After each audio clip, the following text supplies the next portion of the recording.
Bonjour à tous et bienvenue dans la suite du cours sur le machine learning et plus particulièrement sur la complexité du KNN. Et dans cette vidéo, on va tester les 4 algorithmes que le KNN propose dans ses paramètres. Donc on va essayer avec la force brute, on va essayer avec le KD tree, le Bow tree et aussi de manière automatique.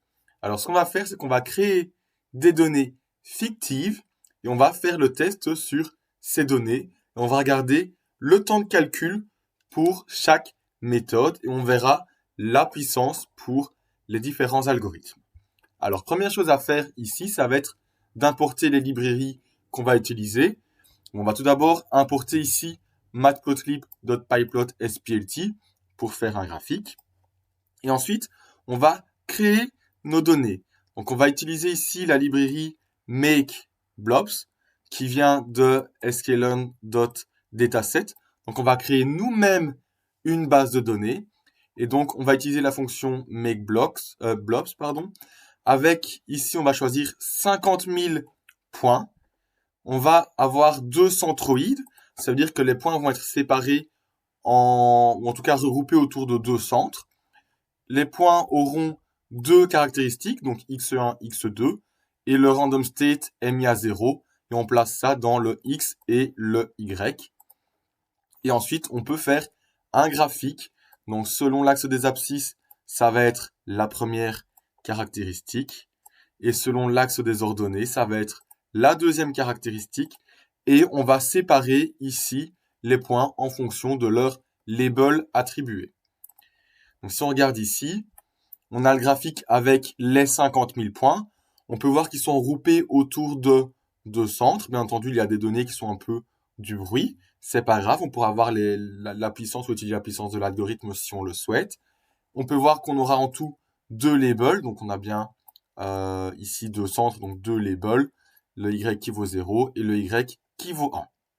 Donc voilà, là, on a juste créé nos données, nos 50 000 données. On va maintenant séparer la base de données en train et test. Donc, comme d'habitude, on va importer la fonction train-test-split de sklearn.modelSelection. Et puis, on peut appliquer ici la fonction sur notre base de données x, y, avec un test size de 40%, le random state à 101, et on place tout ça dans xtrain, xtest, ytrain et ytest. Donc là, on prépare nos données pour l'entraînement, donc c'est le train, et l'évaluation, donc le test. Ensuite, on va tester notre algorithme avec l'algorithme de manière brute, c'est-à-dire que chaque point de la base de données test on va lui calculer à distance avec tous les points de la base de données de l'entraînement. Donc, comme d'habitude pour le KNN, on va importer le classifier de k-nearest neighbors qui vient de sklearn.neighbors. On va créer notre algorithme, on va l'instancier en disant qu'on veut par exemple 3 voisins. Et on va dire dans ce cas-ci, l'algorithme c'est brute. Donc ça va être brute, ça veut dire que chaque point de la base de données test, on va calculer la distance avec tous les points de la base de données de l'entraînement. Et puis on va prendre les 3 voisins les plus proches. Et on peut faire un fit. Donc un fit, c'est juste charger les données de la base d'entraînement. Donc le fit, on prend bien xtrain, ytrain. Ensuite, ce qu'on va faire, c'est qu'on va faire une prédiction sur le x-test et on va calculer le temps nécessaire pour faire toutes les prédictions. Donc, on va faire un import datetime.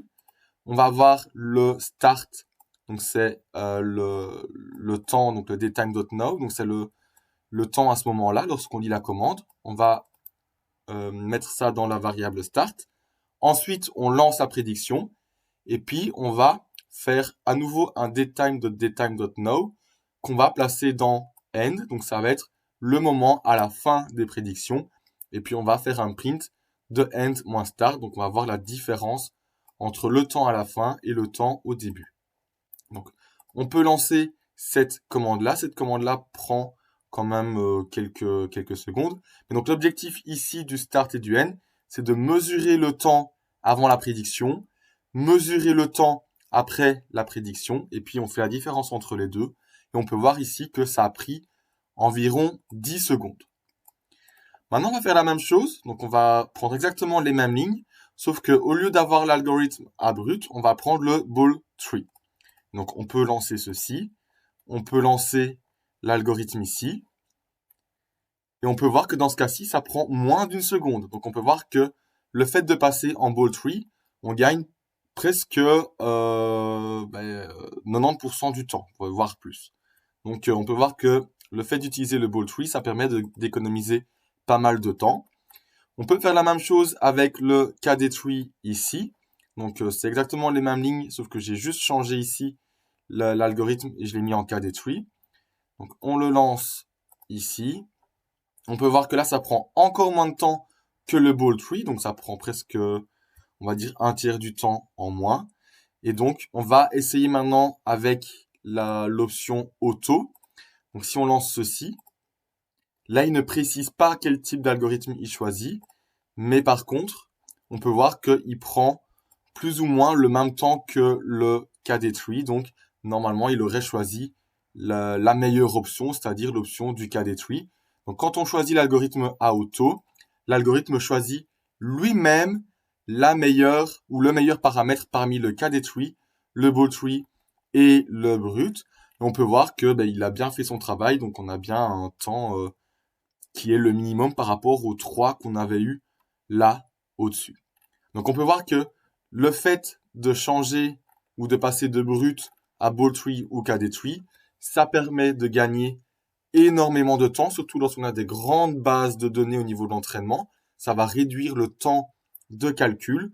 Et lorsqu'on le met à auto, sachant que auto c'est le paramètre par défaut, l'algorithme choisit lui-même entre le brut, le ball tree et le KD tree la meilleure structure et fait ensuite le calcul. Donc voilà, cette vidéo est maintenant terminée. Dans la prochaine vidéo, on va voir comment utiliser le KNN pour de la régression.